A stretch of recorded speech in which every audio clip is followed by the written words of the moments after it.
pada pagi ini saya akan meneruskan kuliah di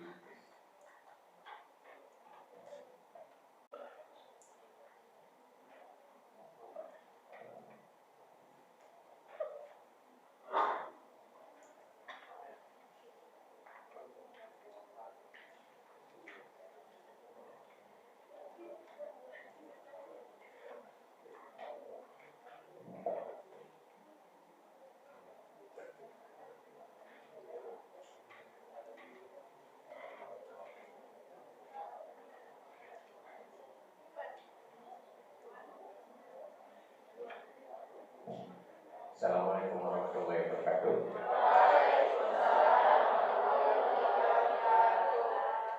Pada pagi ini saya akan melanjutkan kuliah di blok hematologi onkologi. Nah, sebagai pengantar ya untuk kuliah kita pagi ini, saya akan paparkan kasus ya kepada kalian sebagai pembuka wacana ya. Jadi andaikan kalian hari ini bertugas di poliklinik ya, dan kalian menerima pasien seorang anak laki-laki usia 6 tahun keluhannya pucat, ibunya tahunya sebulan terakhir ya. Jadi setelah kalian periksa, ternyata kalian dapatkan konjungtiva palpebranya pucat, anemis, bibirnya pucat, palmar pedis manusnya juga pucat. Nah, kalian lanjut lagi pemeriksaan fisiknya, ternyata kalian jumpai hepar dan limfanya membesar, hepatosplenomegaly. Nah, menurut kalian apa penyebab anemia pada pasien ini? Kemudian pemeriksaan lanjutan apa yang kalian anjurkan kepada orang tua untuk menegakkan diagnosa ya. Jadi udah ada gambaran kemana?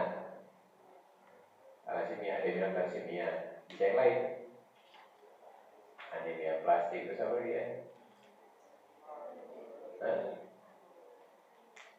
Apa? Anemia sideroblastik, yang lain? Anemia apa lagi? Anemia hemolitik, satu lagi. Anemia apa lagi? Itu aja. Oke, nanti kalian lihat benar nggak jawabannya. Oke. Jadi pada pagi ini saya hanya membawakan dua topik, yaitu anemia thalassemia dan anemia plastik ya. Jadi nanti kalian setelah kuliah selesai kalian coba jawab ya. Jadi thalassemia itu berdasarkan beratnya dibagi tiga, berat atau mayor, sedang, dan minor atau asimptomatik ya. Nah, thalassemia ini merupakan kelainan genetik yang paling sering ya di dunia, termasuk Indonesia. Nah, terutama yang beta ya. Kalau alfa sudah berat biasanya 6 bulan, berapa bulan kemudian dia meninggal ya. Jadi umumnya thalassemia ini seumur hidup ya.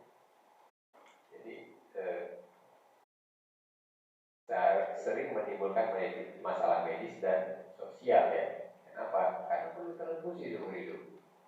Ya kan, bolak-balik, nanti sebulan sekali datang, nanti bisa 2 minggu datang, ya kan? Jadi orang tua juga stres kan, jadinya tidak bisa bekerja, tidak bisa beraktivitas ya, anak juga sekolahnya terganggu ya, sering absen. Nah, kalau yang berat umumnya meninggal ya masa anak-anak, tidaknya apa ya, dan frekuensinya itu di Indonesia sekitar 3-10%, lumayan tinggi. Nah, diperkirakan ada 2000 kasus baru di Indonesia itu ya, dilahirkan 2000. Dan Indonesia termasuk dalam band thalassemia. Nah itu, yang warna merah itu sabuk thalassemia. Kita termasuk itu, ya kan? Mulai dari daerah Mediterania, Laut Tengah sampai ke Indonesia. Nah, itu kan ada yang orange itu ABS, ya, sickle cell. Nanti kalian bisa lihat lagi di referensi. Kemudian, nah, thalassemia itu apa sebenarnya? Ya kan? Merupakan kelainan kongenital, ya, herediter, diturunkan, autosom lagi, ya. Jadi di mana kelainannya? Di hemoglobin, ya. Jadi ada satu atau lebih rantai polipeptida hemoglobinnya yang rusak, ya, tidak terbentuk, ya, dan akibatnya akan terjadi anemia hemolisis, ya. Nah, patofisiologinya seperti yang telah saya utarakan, bahwa memang tidak terbentuk salah satu rantai polipeptida di hemoglobin, ya. Kompensasinya, kalau rantai alfa atau rantai beta tidak ada, dibuat rantai gamma dan delta, tapi tidak mencukupi, ya, sehingga kadar hemoglobin turun, ya. Nah, kalau rantai betanya kurang, meningkat rantai alfanya, ya kan, maka akan timbul ini antibody, inklusif body. Jadi kalian lihat di ini, ya, di referral pasgennya, ya kan, antibody ini menimbulkan kerusakan pada membran sel, ya. Jadi sel darah merah ini lebih permeabel, jadi gampang pecah. Itulah makanya timbul anemia hemolitik, ya. Jadi normoplastis sum tulang juga mengalami pembentukan inklusif body, ya, dan terjadi perusakan di sel-sel res, ya. Jadi eritropoiesinnya juga tidak efektif, ya. Nah,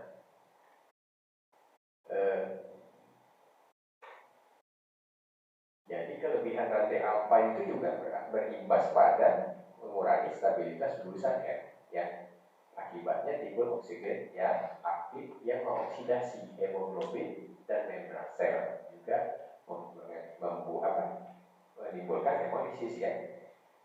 Hal ini juga berlaku untuk thalassemia alfa. Nah, gejala klinisnya seperti yang kalian tahu bahwa pada thalassemia itu sel darah merah itu kan didestruksi tidak sampai 120 hari umurnya. Usia sel darah merah kan 120 hari. Nah, karena hemoglobinnya rusak, maka sebelum 120 hari sudah dihancurkan, ya kan. Di pabrik darah itu sum-sum tulang itu dipaksa untuk buat lagi, kan utamanya kan pabrik darah itu kan sum-sum tulang. Karena sum-sum tulang tidak mampu, maka sel-sel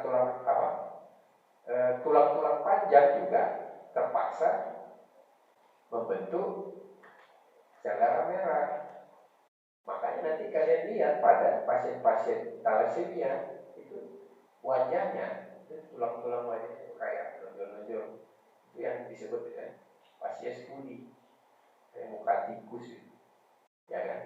Nah, terus karena ada hemolisis, ya kan, kerja hati dan limpa juga jadi makin besar, size-nya juga tambah besar, maka timbul hepatosplenomegali. Hasil akhir dari perusakan sel darah merah itu apa? Bilirubin. Maka akan timbul apa? Icterus, anaknya kuning.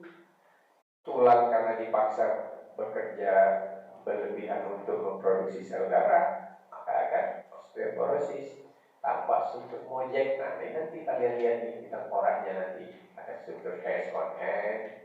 Kemudian karena anemia kronik, jantungnya jadi besar, bisa gagal jantung. Masuk akal kan? Gampang kan? Senyum deh. Gampang kan? Nggak, itu belajarnya. Belajar pakai logika. Ya. Nah, ginjal juga kadang-kadang membesar karena di ginjal juga ada perannya dalam hemofilisis. Ya. Jadi pertumbuhan anaknya otomatis jadi terhambat, ya kan? Kemudian kadang-kadang juga anak-anak thalassemia ini terganggu endokrinnya, ya. Contohnya anak perempuan mainnya terlambat, sering gitu. Kemudian bisa timbul diabetes mellitus. Kenapa?